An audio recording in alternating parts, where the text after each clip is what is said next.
এখানে আমরা আরো একটা ম্যাথ সলিউশন করব, যেখানে নতুন আরো কিছু তথ্য আমরা শিখবো। সবকিছু আগের মতোই, রিটায়ারমেন্টে যেমন আমরা আগে আলোচনা করেছিলাম। কিছু সম্পদ এখানে দেওয়া আছে, কিছু দায় এখানে দেওয়া আছে, এবং পুরাতন যে অংশীদাররা ছিল এবিসি, তাদের মূলধনের পরিমাণটা দেওয়া আছে। এখানে বিস লোন একটা অপশন আছে, যে বি হয়তো ব্যবসায় লোন দিছিল, মূলধন তো দিছেই, সাথে সাথে কিছু লোনও দিয়েছিল। এরপর দেখেন তাদের যে অনুপাতটা, মূলধন বা মুনাফা বা ক্ষতি বন্টন করার যে অনুপাত, 3:2:1।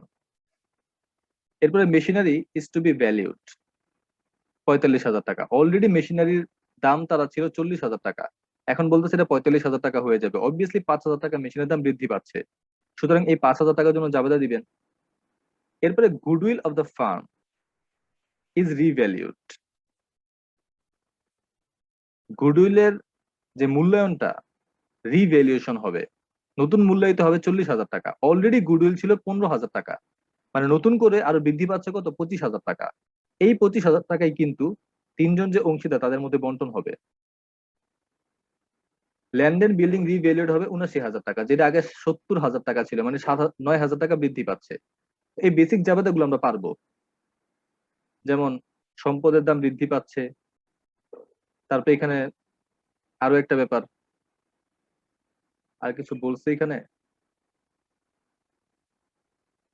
মেশিনারির দাম বাড়ছে, ল্যান্ড এন্ড বিল্ডিং এর দাম বাড়ছে।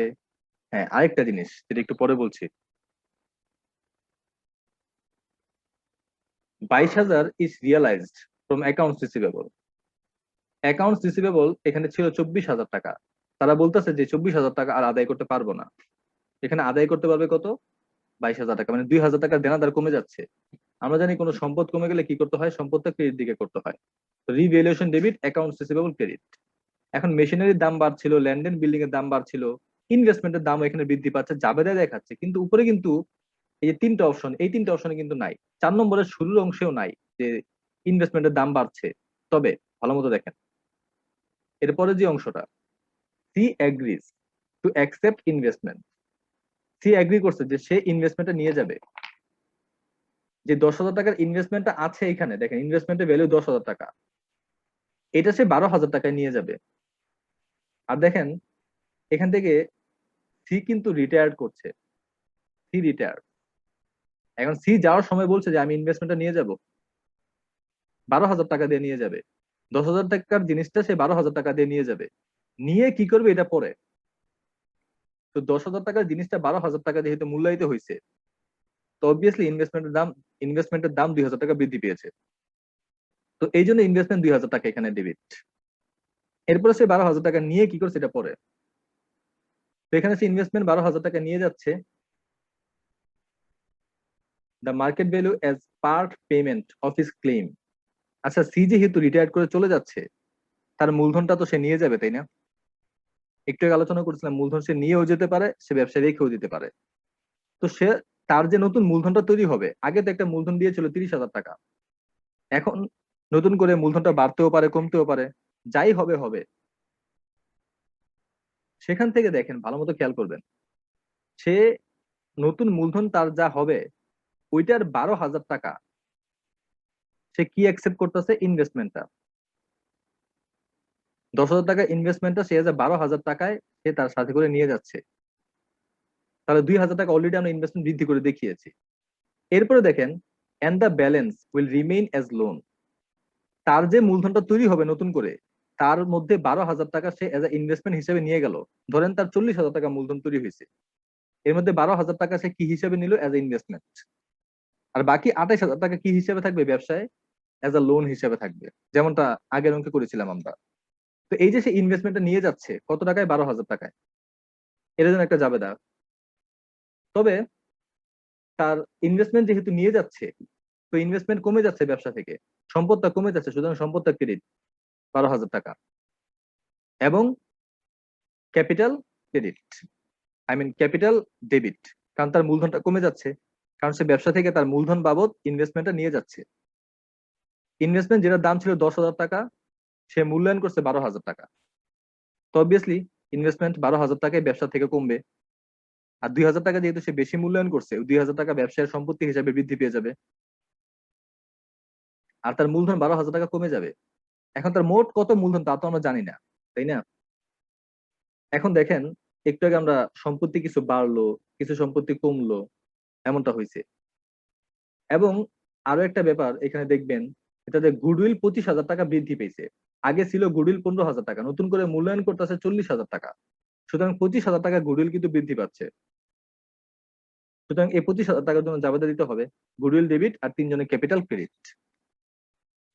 এরপরে দেখেন, আমরা যে জাবেদা গুলো দিলাম সেখান থেকে আমরা রিভ্যালুয়েশন অ্যাকাউন্টটা করব, যেখানে আমরা প্রফিট বা লস চিন্তা করবো। আমরা 3টা সম্পত্তির দাম বাড়ছে এবং একটা সম্পত্তির দাম কমছে, তো আলটিমেটলি আমাদের প্রফিট হয়েছে, তাই না?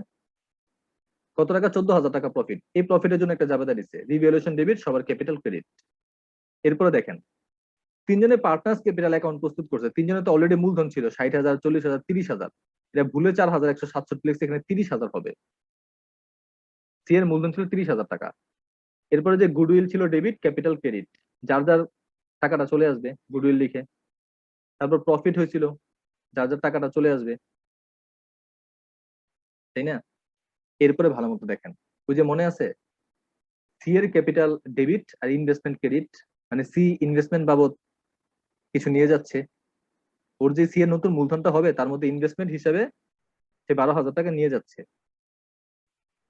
তো দেখেন, তো সি এর ক্যাপিটাল ডেবিট দিকে ছিল, তো টাকাটা ও ডেবিট দিকে, নাম হবে কি? ইনভেস্টমেন্ট। এইবার এ আর বি, ওদের তো কোনো মূলধন হ্রাস পায় নাই, তাই না? তো ওর যত টাকা টোটাল মূলধন, এটাই হচ্ছে ব্যালেন্স সিডি, এটা হচ্ছে এ আর বি এর নতুন মূলধন। এরপরে দেখেন যে সি এর তো এখানে 30,000 টাকা হবে, ভুলে তারা 4,167 লিখছে, তো 30,000 গুডউইল বাবদ পেলো আরো 4,167, রিভ্যালুয়েশন মুনাফা বাবদ পেলো আরো 2,333। তো ওভারঅল তার নতুন মূলধনের পরিমাণ কত? 36,500। এই 36,500 টাকা থেকে সে 12,000 টাকা ইনভেস্টমেন্ট নিয়ে গেছে। তাহলে এখনো সে কোম্পানির কাছে কত টাকা দাবি করতে পারবে? 24,500। এখন এই 24,500 সে কি বাসায় নিয়ে যাবে নাকি কোম্পানিতে রেখে দিবে এজ আ লোন? যেহেতু লোন হিসাবে লিখে দিবে, সুতরাং ওর ক্যাপিটালটা কমে যাচ্ছে, ক্যাপিটাল ডেবিট আর লোনটা কি?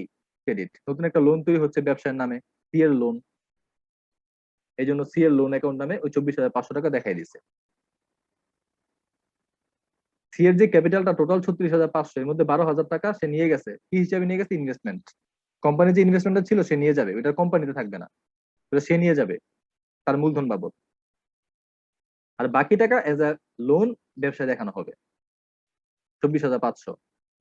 এরপর আমাদের নতুন যে ব্যালেন্স শিট তৈরি করা হবে, বি এর একটা লোন ছিল আগে থেকে, ওটা যেমনটা তেমনই থাকবে। সি এর একটা নতুন করে লোন তৈরি হয়েছে, সেটা থাকবে।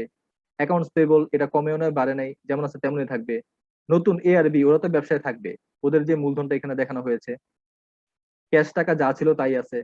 দেনাদার 24,000 ছিল, নতুন করে এটা 22,000 মূল্যায়িত হয়েছে, সুতরাং 2,000 টাকা মাইনাস হয়ে যাবে, 22,000 টাকা দেখাতে হবে। স্টক নতুন দাম কি মূল্যায়ন হয়েছিল কিনা? না, স্টকের কোনো নতুন দাম মূল্যায়ন হয়নি, তো যেটা ছিল সেটাই 32,000 টাকা। 32,000 টাকা। মেশিনারির দাম নতুন করে মূল্যায়িত হয়েছে, ল্যান্ড এন্ড বিল্ডিং নতুন করে মূল্যায়িত হয়েছে, নতুন নতুন দামটাই হবে। এবার গুডউইল আগে ছিল 15,000 টাকা, কিন্তু এখন বলতেছে রিভ্যালুড কত হয়েছে? 40,000 টাকা। সুতরাং নতুন যে মূল্যায়িত হবে সেই দামটাই কিন্তু ব্যালেন্স শিটে, নতুন ব্যালেন্স শিটে দেখাইতে হবে 40,000 টাকা। যদি রিভ্যালুড করে বা ভ্যালিউড করে, তাহলে গুডউইলটা ব্যালেন্স শিটে আসবে। আর যদি বলে গুডউইল ফিক্স করা হয়েছে, তাহলে কিন্তু ওই গুডউইলটা ব্যালেন্স শিটে আসবে না। কথাটা মনে রাখবেন। আশা করি আপনারা এই নতুন যে টপিক গুলো বুঝতে পেরেছেন। এখানে মেইন টপিক হচ্ছে যে সি এর যে মূলধনটা আগের অঙ্কে দেখেছি আমরা, যে সে এজ আ ক্যাপিটাল হিসেবে পুরো টাকাটাই কি করে? ঋণ হিসেবে দিয়ে দেয়। তার যে নতুন ক্যাপিটাল তৈরি হয় সেটা পুরো টাকাটাই কোম্পানিতে ঋণ হিসেবে দিয়ে দেয়। এখানে সে পুরো টাকাটা ঋণ হিসেবে দেয় নাই।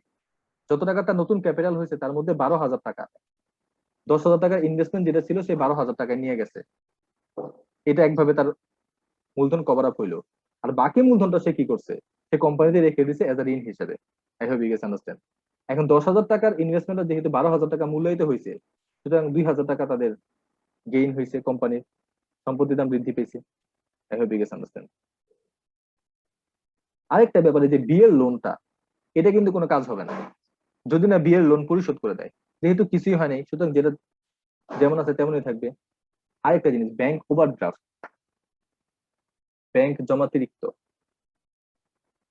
এটা এখানে কেন আসলো না আমি খেয়াল করতে পারছি না। আই থিঙ্ক এটা আসবে। 1,32,000 আমি যোগ করি, 1,32,500 প্লাস 30,000 প্লাস 24,500 প্লাস 15,000, টোটাল 2,02,000 হয়। এগুলো যোগ করলে 2,02,000 হয়। প্লাস এই যে ব্যাংক ওভারড্রাফট, এটাও এখানে হবে 20,000 টাকা, তারা ভুলে লিখে নাই। তো টোটাল হবে 2,22,000। এখানে ভুলে ব্যাংক ওভারড্রাফট লিখে নেই, আপনারা লিখবেন। I have you guess understand.